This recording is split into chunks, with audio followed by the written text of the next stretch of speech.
हामीको यात्रा हो धनकुटा 4 मा रहेका सबै मन्दिरहरूको दर्शन गर्ने हो। आजको दिन चाहिँ हामीहरू धनकुटा 4 मा रहेको गणेश मन्दिरको हामीहरू दर्शन गर्न आएको छौँ। उता भने चाहिँ उता गणेशजीको कृपाबाट यहाँ गणेशजीको कृपाबाट यहाँ पानी उम्लेको हो भने गणेशजीको मन्दिर बनाइएको छ। गणेशजीको यहाँ दर्शन पाउनु यहाँ गणेशजी सहित गणेश पाञ्चायन राख्नु भएको छ। यहाँ तुलसीको लागि तुलसी मेष पनि आएर बनाउनु भएको छ। यहाँ अब यहाँको पुनर्स्थापना पनि गर्नुभएको छ। यहाँ घन्टीहरू हालेको छ, यहाँ लिपन गर्नुभएको छ, यहाँ विभिन्न तरिकाले सजावट गर्नुभएको रहेछ। यहाँबाट शुद्ध जल निस्किएको हुन्छ। यहाँ धारा बनाइएको छ शुद्ध पिउनको लागि।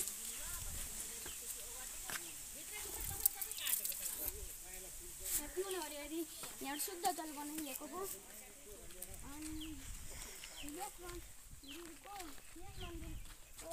स्थापना भनेर धेरै अगाडिदेखि नै भइरहेको छु।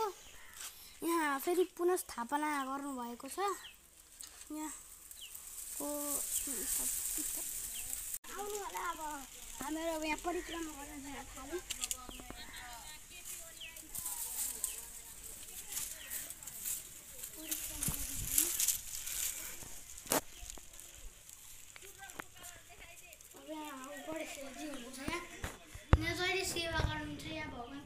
सेवा गर्नुहुन्छ। यहाँ गणेश पाञ्चायन राखिएको छ।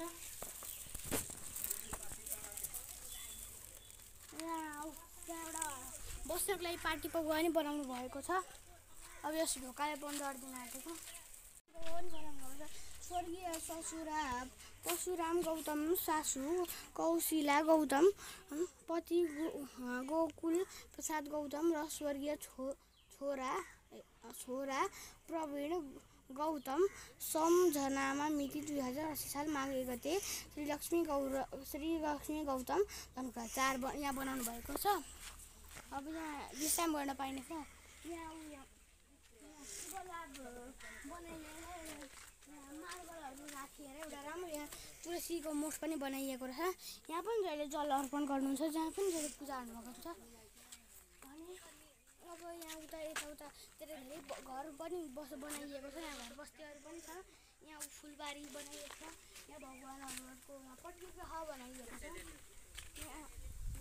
यहाँ भने यहाँ गणेश पाञ्चायन राख्नुभएको छ। यहाँ शिवजी देवी अनि गणेश विष्णु सूर्य देवताहरूको यहाँ स्थापित गर्नुभएको छ। अब यहाँ एउटा फुलको बोट पनि रोप्नु भएको छ। यहाँ घन्टीहरू पनि यहाँ राखिएको छ। यहाँ घन्टीहरू यहाँ दिने दाताहरूको नाम पनि यहाँ सबै घन्टीमा लेखिएको छ। यहाँ जहिले गणेशजीको यहाँ जहिले सेवा गरिराख्नु भएको हुन्छ। यहाँ दान पेटिका बनाइएको छ। यहाँ घर बस्तीहरू पनि छ। यहाँ सबै यहाँ मान्छेहरू यहाँ खुसियालीसित बस्नुको लागि यहाँ बोट बिरुवाहरू पनि यहाँ राख्नु भएको छ। यहाँ हरियाली बनाइएको छ। यहाँ डस्टबिनहरू पनि बनाइएको छ। त्यहाँ बत्तीको पनि बनाइएको छ। बत्तीको लागि प्लगहरू बनाइएको छ। यहाँ धेरै राम्रो बनाइएको छ। यहाँ भर्खरसम्म पुरानो छ। यो धाराको पनि के अरे गणेशजीले बनाउनु भएको भनेर मान्यता छ। यहाँ पहिलेदेखि नै एउटा ठाउँबाट जल निक्लिरहेको छ।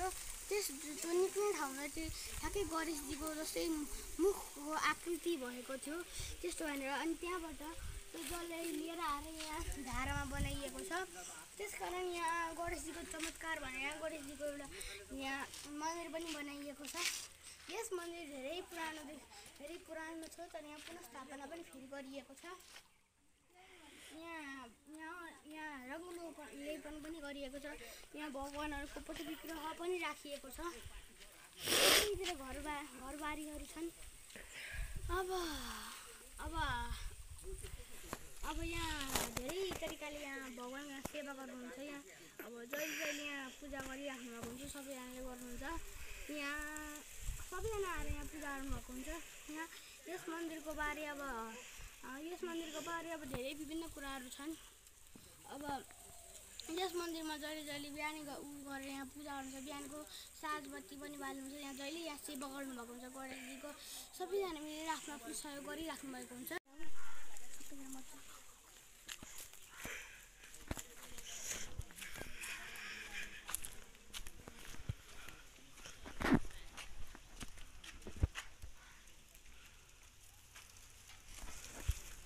अब आउनु होला, अब सानो भ्रमणमा आयौँ यसै मन्दिरको यता गयौँ।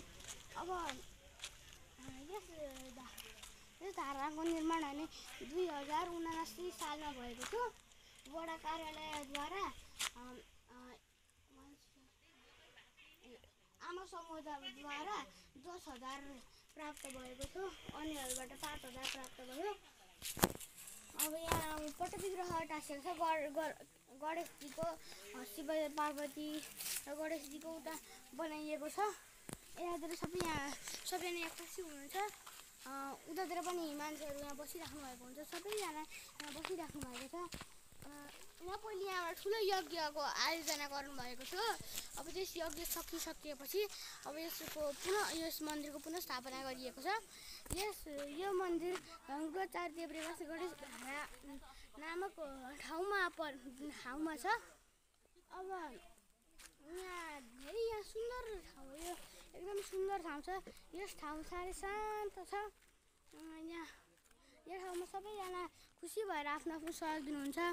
हामीहरू पनि यहाँ हाम्रो सहयोग दिउँ। यो सबैजना यस मन्दिर सानो भनेर नभनौँ। यसभन्दा अगाडि भिडियोमा पनि भनेको थिएँ, आफ्नो घर नरहेको मन्दिरलाई धेरै धेरै राम्रो गर्नुपर्छ। हेप्नु हुँदैन, सानो मन्दिर भनेर हेप्नु हुँदैन, राम्रो भन्नुपर्छ भनेर यसभन्दा पहिलो मन्दिर पनि भनेको थिएँ। सबै आफ्नो घर नरहेको मन्दिरहरूमा गएर सबैजना आफ्नो आफ्नो सकिने सहयोग दिउँ। अनि अब आफूभन्दा टाढा टाढाको मन्दिर छन्, ठुल्ठुला मन्दिर छन्, त्यहाँ नजाने त्यस्तो पनि होइन।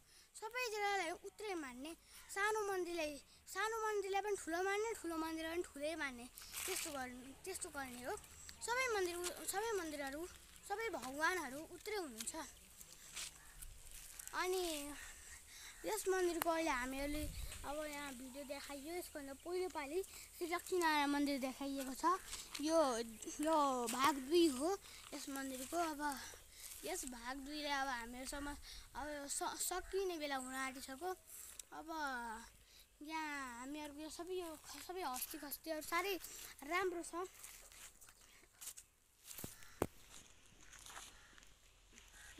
यहाँ सबैजना खुसीले बस्नु भएको हुन्छ। अब यहाँ सबैजनाले टाढादेखि उतासम्म सबैजनाको घरहरू यहाँ राम्ररी यहाँ राम्रो छ। सबैजना हुनुहुन्छ यहाँ राम्रोसित बस्नुहुन्छ। यस मन्दिर सानो छ भनेर पनि केही पनि नराम्रो चाहिँ भन्नु हुँदैन। यस मन्दिर सानो भए पनि यसका भक्तजनहरूको मनमा ठुल्ठुलो भावना हुन्छ। यसको मन्दिरको लागि कुनै मन्दिरले हेला गर्नु हुँदैन, कुनै भगवान्ले हेला गर्नु हुँदैन। जस्तो हामी शिक्षा पायौँ भने पाउनु पनि पर्ने हो। तर कहीँ कोही मान्छेले चाहिँ कुन मन्दिर ठुलो, कुन मन्दिर सानो भन्छौँ। यस मन्दिरमा चाहिँ नजाउँ, अर्को मन्दिर नजाउँ त्यस्तो भनिन्छ। त्यस्तो राम्रो होइन। सबै मन्दिर उत्रै हो, सबै भगवान् उस्तै हो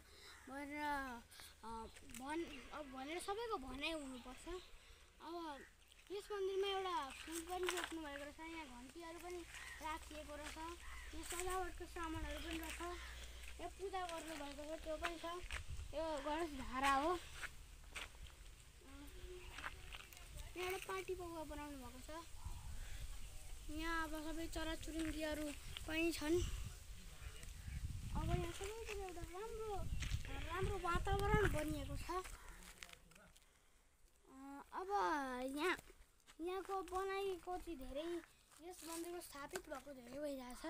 र पुनः स्थापना भएको चाहिँ अहिले धेरै भएको छैन। अब यति भन्न साथै म हजुर सबैजनालाई भन्न चाहन्छु, जय श्रीमन्नारायण।